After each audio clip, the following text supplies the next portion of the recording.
Hello and welcome to Catalyze Music Academy. My name is Zaak Kerstetter. I'm an Ableton Certified Trainer. And today I want to talk a little bit about synthesis and sound design. I had somebody ask me on stream the other day, what is the best way to learn synthesis? How do you get better at it? And I thought that was a really fantastic question. So that's what I want to get into today. Before I dive into it, I do want to let you know, if you are enjoying the content on the channel, please feel free to like, comment, subscribe, all that kind of stuff. If you really want to help me out, check out the Patreon. We've got a good crew of people together to start working on music together, which I'm really stoked about.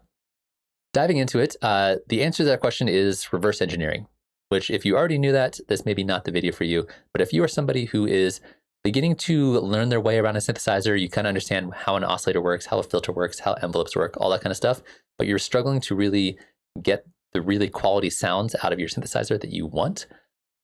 This is the technique. This is the way I learn synthesis. This is the way the people that taught me synthesis learn synthesis.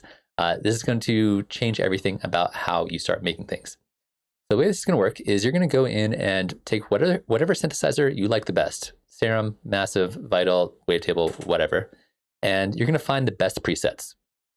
Sometimes the presets can be pretty hit or miss. There's a lot of garbage presets out there, but every once in a while you'll find a really dope preset. And you're like, oh, this is cool. I want to make this sound. What a lot of people do is they find that preset, they load it up, and then they just use it, and that's it. However, if you want to actually start making things for yourself, what we're going to do instead of just taking somebody else's preset and just using it is we're going to reverse engineer it. We're going to build it from scratch, one parameter at a time, and then we're going to learn how to make that ourselves. And that way, we don't need to use somebody else's preset. We can just make it ourselves. So we're going to go in here. These are a bunch of wavetable presets. We'll try to find one that we like.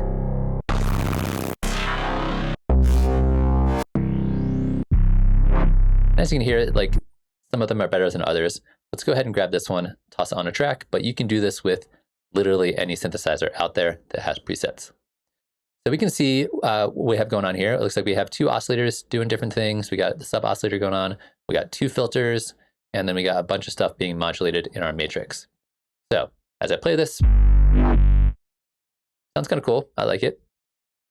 However, we need to build this from scratch. And the way we're going to do this is we're going to go up and grab the default device or the initialized preset, which will just sound like that. So we need to figure out how to start here from our preset and get to, or we need to start from this sound, which is basically nothing. It's just a saw wave, to that. So we're going to do this essentially a couple parameters at a time.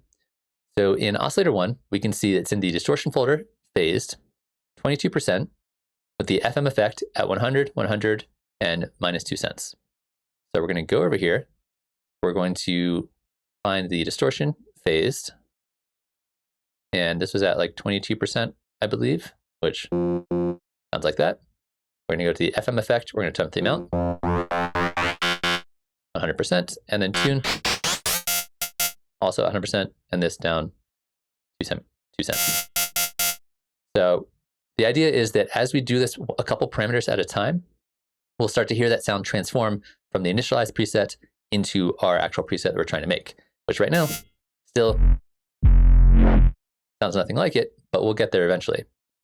So we go to oscillator 2, we can see this is retro, echoes, 0%, FM, 100 to 100 again, and then down 1 octave. So we can go over here, go to oscillator 2, go to retro, echoes,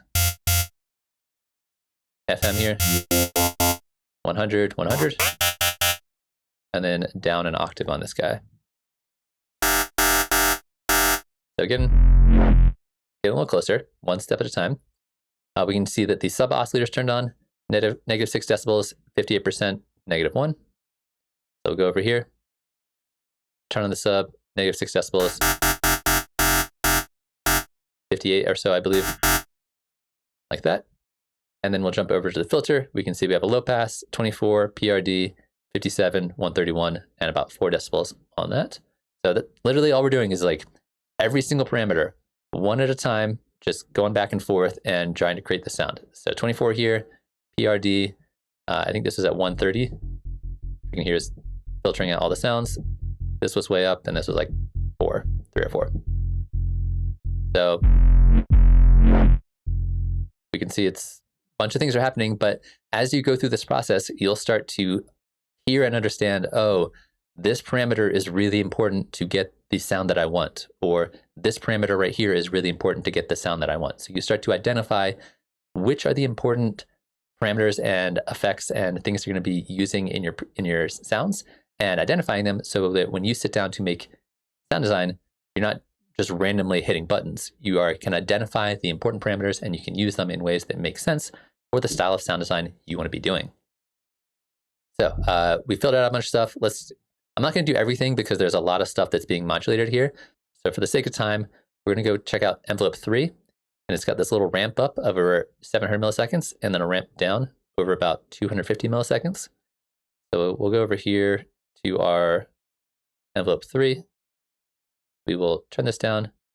This one was about 600 milliseconds and it had a little ramp so we can adjust the curve here. And then this one is about 200 milliseconds. Looks something like that. And then that's going to be mapped to a bunch of stuff, specifically oscillator 2 FM amount and filter 1 frequency, and more stuff too. But again, for the sake of time, we are going to, let's do FM pitch, FM amount, and filter frequency.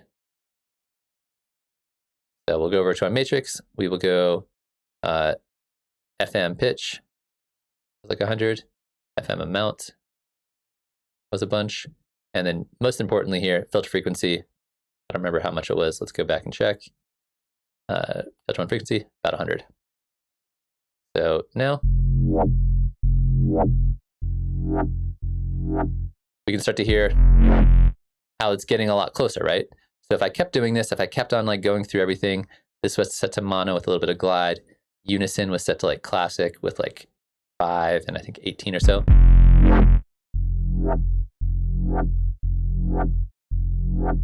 You can start to hear how different parameters are affecting our sound and what are the important things and what are the not important things, because there's a lot of parameters on every synthesizer that are just not relevant to getting the sounds that you want. So that's kind of the idea here. It's tedious, it's time consuming at certain points. However, once you do this 3 or 4 times for a patch, or you do it to a bunch of different patches that you really like, and your brain starts to understand like, oh, if I do this, it's going to sound like this. Or if I do this, it's going to sound specifically like this.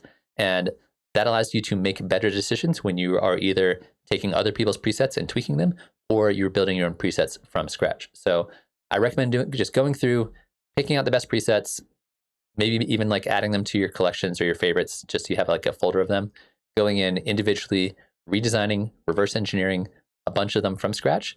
And it's going to 100% change the way you do sound design. You're going to understand your synthesizer, whatever your synthesizer of choice is, you're going to understand it better, and you make better decisions, and you're going to save yourself a bunch of time, and you get way cooler sounds.